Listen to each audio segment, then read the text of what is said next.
சிவபெருமானின் திருநாமம், திருவடிவம் மற்றும் தத்துவ பெருமை. ஆதி காலத்தில் உலகம் தோன்றுவதற்கு முன்பே எங்கும் நிறைந்திருந்த பரம்பொருளாக சிவபெருமான் விளங்கினார் என்று சைவ மரபு போற்றுகிறது. காலத்திற்கும் இடத்திற்கும் பிறப்பு இறப்பிற்கும் அப்பாற்பட்ட அந்த பரம்பொருள் உலக உயிர்களின் அறியாமையை நீக்கி ஞானத்தை அருள்வதற்காக பல்வேறு திருவடிவங்களில் காட்சியளித்தார். அந்த பரம்பொருளையே மக்கள் அன்போடும் பக்தியோடும் சிவன் என்று அழைத்தனர்.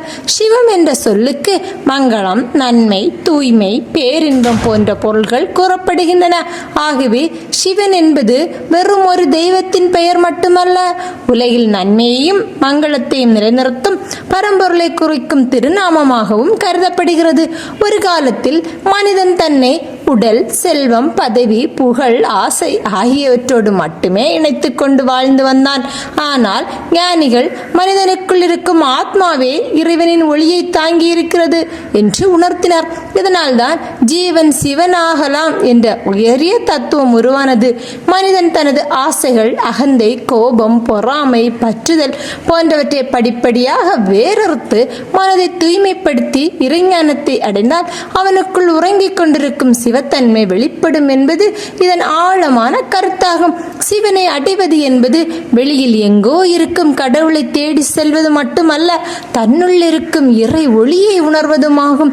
சிவபக்தனின் அடையாளங்களில் மிகவும் முக்கியமானது திருநீறு.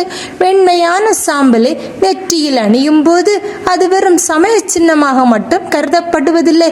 ஒரு நாள் எவ்வளவு பெரிய செல்வந்தனாக இருந்தாலும், எவ்வளவு அதிகாரம் கொண்டவனாக இருந்தாலும் அவனுடைய உடலும் இந்த மண்ணில் கலந்து சாம்பலாகிவிடும் என்பதை திருநீறு நினைவூட்டுகிறது. இந்த உலக வாழ்க்கை நிலையற்றது, இறைவனின் திருவடிகளே நிலையானவை என்ற உண்மையை ஒவ்வொரு நாளும் மனிதனுக்கு உணர்த்தும் ஞான சின்னமாக திருநீறு விளங்குகிறது. அதனால் சிவபக்தன் திருநீற்றை அணியும் ஒவ்வொரு முறையும் தனது அகந்தையை விட்டு இறைவனை நினைக்க வேண்டும் என்ற செய்தியை உள்ளத்தில் ஏற்றுக்கொள்கிறான். சிவபெருமானின் ஜோதி வடிவத்தை நினைவூட்டும் திருவுருவமாக சிவலிங்கம் போற்றப்படுகிறது. எல்லையற்ற ஒளியாக விளங்கிய சிவபெருமானை முழுமையாக எந்த வடிவத்தாலும் அடக்கி காட்ட முடியாது என்பதால் அவருடைய அருவுருவத்தன்மையை உணர்த்தும் வகையில் லிங்க வடிவம் வழிபடப்படுகிறது. சிவலிங்கத்தின் மேல் பகுதி சிவபெருமானின் பரம்பொருள் தன்மையையும், கீழுள்ள ஆவுடையார் எனப்படும் பீடம் சக்தியின் நிலையையும் குறிக்கிறது. சிவமும் சக்தியும் ஒன்றிணைந்தால்தான் படைப்பின் இயக்கம் நிகழ்கிறது என்ற தத்துவத்தை இந்த திருவுருவம் எடுத்துரைக்கிறது. ஆண், பெண் என்ற இரு சக்திகளின் இணைவு மூலம் உலக உயிர்களும் இயற்கையும் தொடர்ந்து தோன்றுகின்றன என்பதையும் சிவலிங்க வழிபாடு உணர்த்துகிறது.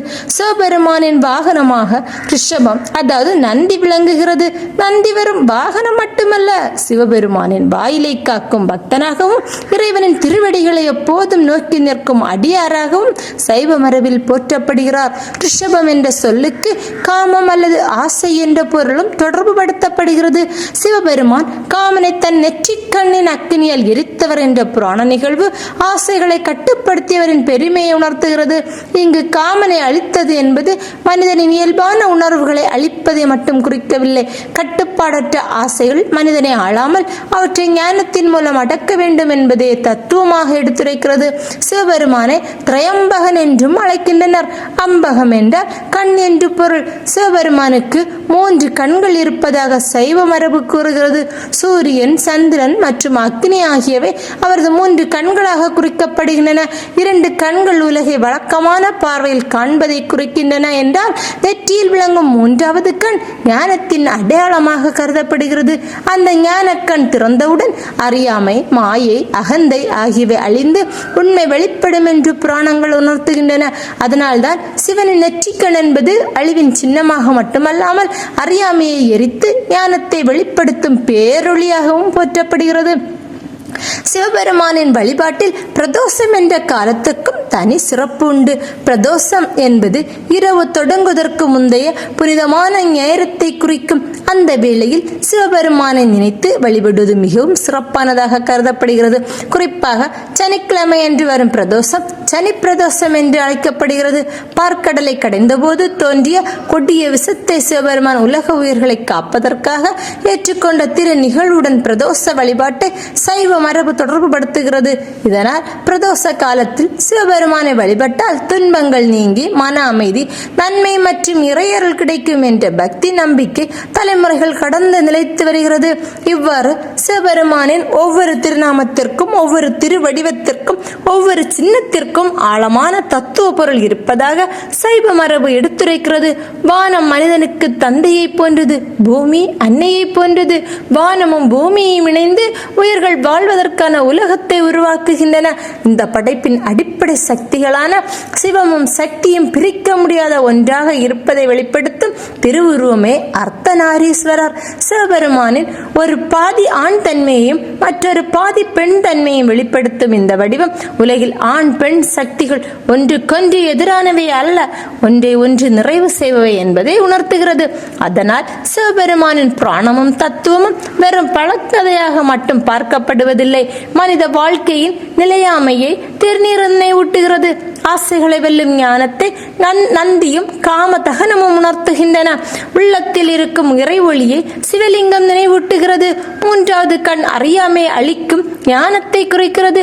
பிரதோஷம் இறைவனை நினைத்து மனதை தூய்மைப்படுத்தும் நேரத்தை உணர்த்துகிறது. அர்த்தநாரீஸ்வரர் சிவமும் சக்தியும் ஒன்றே என்ற பேருண்மையை எடுத்துரைக்கிறார். இவ்வாறு சிவபெருமானின் திருநாமம் முதல் திருவடிவம் வரை அனைத்தும் மனிதனை வெளிப்புற வாழ்க்கையில் இருந்து அகப்பயணத்திற்கு அழைத்து செல்லும் ஞான பாதையாகவே விளங்குகின்றன. சிவம் என்ற மங்களமான நிலையை மனிதன் தனது ஆசைகளையும் அகந்தைகளையும் கடந்து அடைய முடியும் என்பதே இந்த புராண கதையின் ஆழ்ந்த செய்தியாகும்.